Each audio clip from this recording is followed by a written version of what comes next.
I, unlike many creationists, such as Venom Fang X, As for you, Satan, I censor the comments, so there's nothing you can do. You might as well give up. Tony, And when I have videos, when I have any videos I make about God, I'm just gonna filter the comments on the boards. I'm not allowing them to comment on my motherfucking boards. the Discovery Institute, that's the hub of the intelligent design movement, creation science evangelism, founded of course by the convicted fraudster and criminally uneducated Kent Hovind, and many others, am a great advocate of free speech. Free speech is worthless unless you are willing to let people say things you do not like. To this end, if someone is making a point, you must let them do it, no matter how demonstrably wrong what they are saying is. And all through the fossil record and life, we don't find one of these. A crocoduck. There's just nothing like it. There is no one animal transitioning into another. You can poke holes in the evolutionary process, and you can poke holes, as I did, in the Big Bang Theory, or whatever crazy thing they're trotting out here. Now, to say I've never deleted comments or blocked people would be false.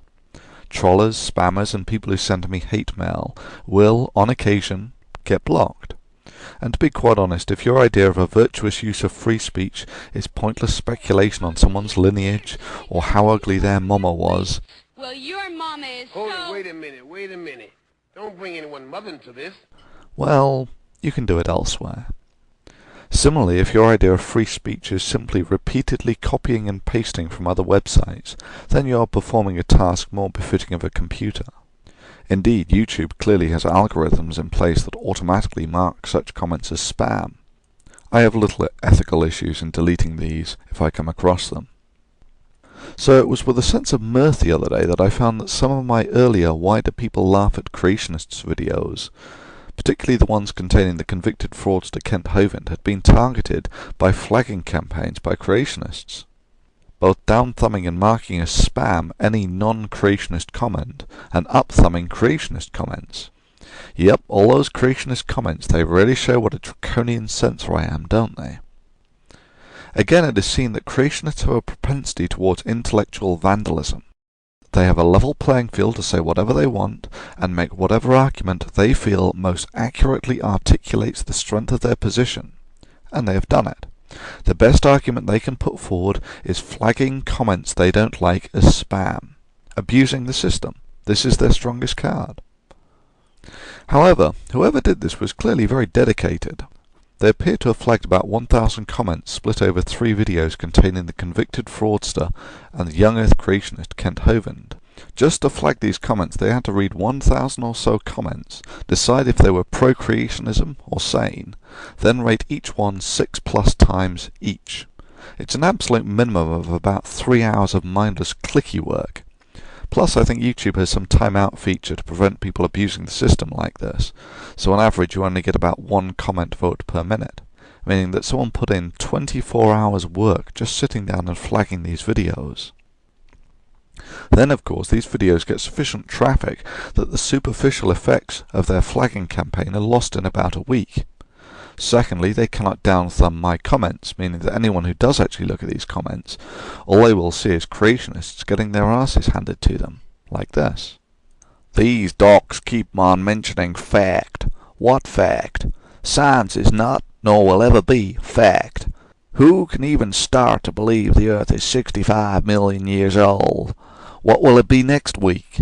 59.6 million? Which one of us was there when it formed? You don't understand the concept of convergent measurement. Indeed, the dates you give I have no problem with. 60 or 65 million years. Shit, both are pretty accurate. Both results are within 5% of each other. Close? Mathematics and science can't operate on the idea of being close and happy with it. If that were the case, NASA would have never flown man to the moon. They would have rounded pi off at 3, called it good, and messed up the calculations and killed off man after man. So what you're saying is the Apollo missions had no mathematical errors? Are you kidding? These spacecraft were navigated optically. Nope, there's no way they could have done the calculations accurately enough so they'd navigate the craft optically.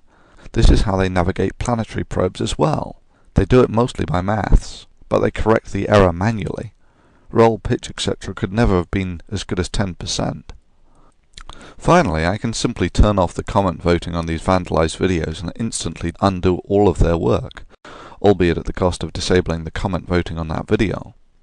Again, this really shouldn't be necessary in a community where people act in a grown-up, civic and socially responsible manner. Evidently, this is simply too much to ask of creationists. Ultimately, it doesn't matter what creationists do.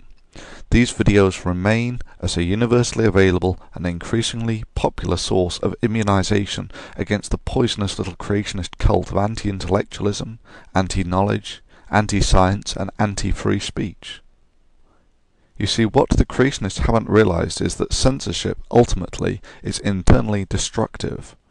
Free speech is not just a virtue, it was necessary in the development of our civilization. All progress relies on freedom of information and networks of information. This has been the core of the scientific method on which our civilization is founded.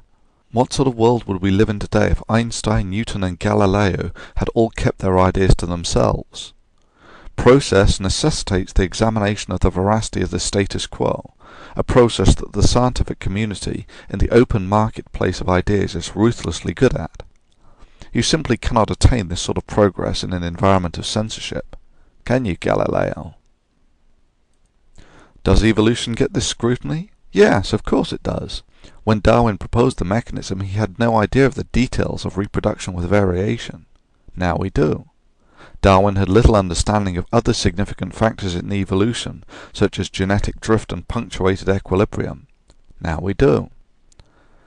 However, pervasively it is seen that nothing in biology makes sense without evolutionary theory, just like nothing in chemistry makes sense without atomic theory. So why does no one take intelligent design, the rebranding of creationism, seriously? Well, it's simple.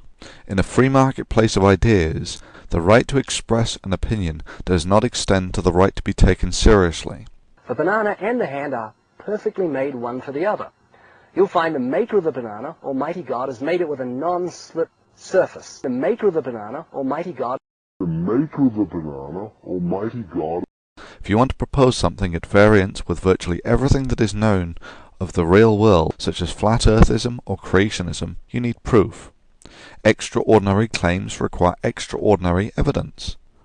Creationists not only do not have such evidence to back up their claims, what they propose contradicts a large portion of what has been established by the scientific method. Further, what can be claimed without evidence can be dismissed without evidence. A point that is self-evident is if you can claim something without evidence, you can make the counterclaim without evidence with equal validity.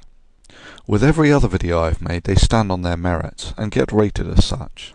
However, for this video, and this video alone, I ask people who oppose the willful and unnecessary abuse of the system by creationists to rate and favourite this video as a token of your opinion on the subject. We all know that evolution has never been proven. It was a theory, an idea that was made about some fucking moron that wrote a book about it, and then it was never proved. It's not something that you approved it and prove it. They didn't observe a monkey evolving into a human being. So if humans evolved from monkeys, there will be no monkeys left on the face of the planet. Now, it was my limited knowledge, or my limited intelligence, or limited fucking knowledge of science. Why are there still monkeys on the face of the planet? Why? Why are there still monkeys on the face of the fucking planet? Well, firstly, we share a common ancestor with the great apes. This is not the same thing as saying we evolved from monkeys. However, your confusion over common ancestry can probably be best cleared up by a simple analogy. The reason there are still great apes while Homo sapiens share a common ancestor with them is the same reason that Americans are mostly descended from Europeans, yet there are still Europeans.